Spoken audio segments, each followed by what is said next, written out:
Salut à tous les amis, c'est Stay Geek, j'espère que vous allez bien. Je sais que vous préférez ce format de vidéo où je vous présente des produits de minage et où je vous parle de minage en général derrière la caméra et non pas devant la caméra. Donc pour une fois, je retourne un peu aux sources et je vous refais une vidéo comme avant, comme quoi il n'y a que les cons qui ne changent pas d'avis.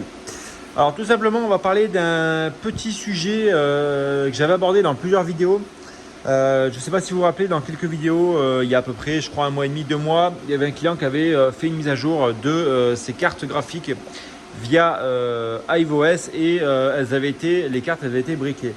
Donc briquées, ça veut dire quoi? C'est qu'en fait, on a une perte du BIOS d'origine et la carte n'est plus du tout reconnue ni sur Windows ni sur iOS. Donc tout simplement, sur du coup plusieurs conseils des abonnés, j'ai acheté ce petit kit. Donc vous allez me dire qu'est-ce que c'est? C'est une clé avec une pince pour lire les EEPROM et remettre du coup les BIOS sur les cartes graphiques via cette pince là. Donc c'est une pince à EEPROM. EEPROM c'est une petite puce, on va dire que c'est le moteur de la carte graphique. Je ne vais pas rentrer dans les détails parce que je n'y connais pas plus que ça dans tout ce qui est EEPROM, etc. J'ai suivi pas mal de tutos via du coup la chaîne de Goodwin qui fait pas mal de tutos explicatifs et où il avait fait la prise en main de cette petite pince ici à EEPROM.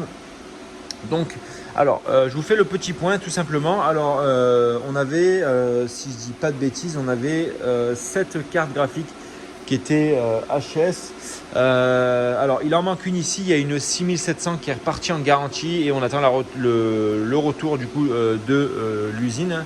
Celle-ci doit repartir également en garantie. Donc voilà, je vous l'ai juste mis là, j'attends justement la confirmation pour qu'elle puisse repartir en garantie. Alors celle-ci bien évidemment elle avait été BIOS modée, donc on l'a fait repartir en garantie et comme on s'en doutait, l'usine a détecté du coup qu'il n'y avait plus le BIOS d'origine. Alors je ne sais pas par quel procédé ils ont détecté, enfin sûrement avec peut-être une puce comme ça, je ne sais pas du tout. Et du coup ils nous l'ont renvoyé car c'était pas du coup, c'était BIOS modé, ce n'était pas à l'origine. Par contre la carte est totalement neuve, hein. Elle a dû tourner, si je dis pas de bêtises, sûrement peut-être un mois, même pas. Donc bon, celle-ci, je vais essayer de voir si il n'y a pas encore un moyen de faire quelque chose dessus. Alors en ce qui concerne les 570, 470, 480, j'ai réussi uniquement à faire celle-ci, donc à rentrer et à me connecter sur la puce EEPROM. Du coup, alors pour faire ça, c'est simple, il faut ouvrir simplement la 5700, là, ça c'est une 570 je crois, si je dis pas de bêtises, ouais, 570. Donc il faut simplement ouvrir la 570, vous connecter en fait, enlever le dissipateur, les ventilateurs et arriver au niveau du PCB de la carte. Au niveau du PCB, on va retrouver des petites puces comme ça. C'est dommage, alors je vais vous voir si sur celle-ci on n'y voit pas une puce qui pourrait ressembler à un EEPROM, si voilà, là. Donc après c'est vraiment à titre indicatif, mais voilà, un EEPROM ça ressemble à ça. Donc voilà, donc vous avez mis un code dessus et sur ce code là, donc là en fait vous allez simplement venir, je ne sais pas si on va arriver à voir, mais mettre votre pince comme ça là, tac, dessus comme ça, paf. Et ensuite en la connectant avec l'ordinateur, enfin voilà, on doit arriver à lire le BIOS de la carte d'origine avec des chiffres alpha-décimales. Alors simplement celle-ci, j'ai réussi à lire l'EEPROM, je me suis connecté, il y avait le BIOS, etc. Et quand j'ai voulu en fait remettre un BIOS d'origine, parce que du coup j'en ai de ces cartes là qui tournent au local, exactement les mêmes modèles, Sapphire, etc. etc. Alors j'ai réussi à télécharger le BIOS. Par contre, quand la carte, du coup quand je remettais la puce, enfin la pince pardon, pour lire le nouveau BIOS et l'EEPROM, on avait bien le nouveau BIOS qui était bien configuré sur la carte graphique. Cependant, on n'avait aucun affichage. Alors donc je me suis dit simplement, oui, ça doit être justement que ces cartes-là, elles ont un dual BIOS dessus. Donc j'ai essayé de tester avec l'autre BIOS, mais rien n'y fait. Elle n'a pas voulu redémarrer cette petite salope.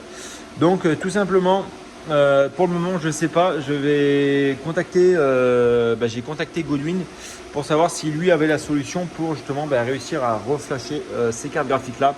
Alors celle-ci pour le moment j'ai pas envie de le faire parce que du coup vous voyez elles sont encore scellées. Donc pour le moment je sais pas si je les tente ou pas, mais j'ai pas envie de les tenter pour le moment parce que du coup c'est quelque chose que je connais pas du tout. J'ai essayé, vous voyez, donc ça a bien marché sur celle-ci, mais on n'avait pas d'affichage. Donc celle-ci elle va partir en garantie comme je vous dis et ça va ne servir à rien.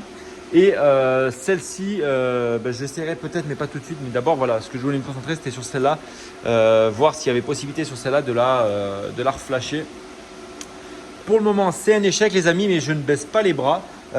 Si vous avez plus de détails sur cette petite pince, qu'effectivement, je ne sais pas m'en servir dans l'absolu. Hein, c'est la première fois que je l'utilise. Donc, j'ai déjà eu des résultats concluants, mais pas concluants sur cette première carte ici. Donc, à voir s'il y en a qui ont déjà fait ça et qui sont un peu plus calés au niveau du sujet du reflashage de cartes graphiques. Donc voilà, n'hésitez pas à me contacter dans la description, enfin dans l'espace commentaire, mettre un petit commentaire ou venir directement sur Discord pour qu'on puisse en discuter plus simplement. Donc je vous referai un petit point bientôt sur l'avancée de cette petite carte là parce qu'effectivement il y en a beaucoup qui me demandent. Mais pour le moment donc c'est un échec avec le flashage de la puce EEPROM. Donc j'attends de vos retours, voir s'il y en a qui peuvent m'aider ou pas sur le sujet. Ensuite là on a un petit rig du coup qui va partir pour un client. Donc là c'est un châssis de chez Happy Mining. Voilà, j'ai fait un montage d'un rig pour moi avec ce châssis là. Mais voilà, cependant moi qu'est-ce que je pouvais lui trouver comme défaut? Oui, alors voilà, c'était pas un défaut vraiment terrible, mais c'est uniquement que moi pour les ranger dans mes armoires au nouveau local, en fait ils sont trop hauts. Du coup je peux pas les mettre, en fait je suis obligé de les mettre obligatoirement en dessus, alors que moi je voulais les mettre en dessous, mais bon c'est pas grave. Du coup ce rig là va partir chez un client. Par contre là ce qu'on peut remarquer c'est que vous voyez il y a de la donc là on a de la 6600 et là on a de la 6700.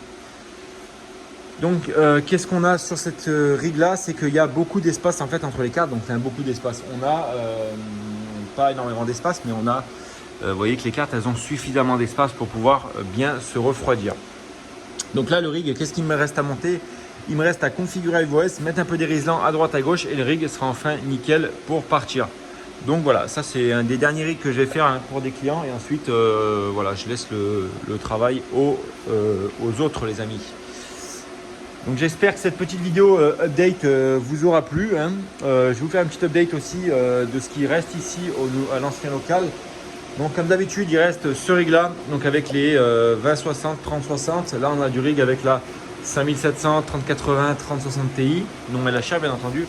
Et là on a encore de la 3090, 3060 non LHR. Et il y a une 3080 qui va bientôt arriver sur ce petit rig là. Donc ça va être top les amis.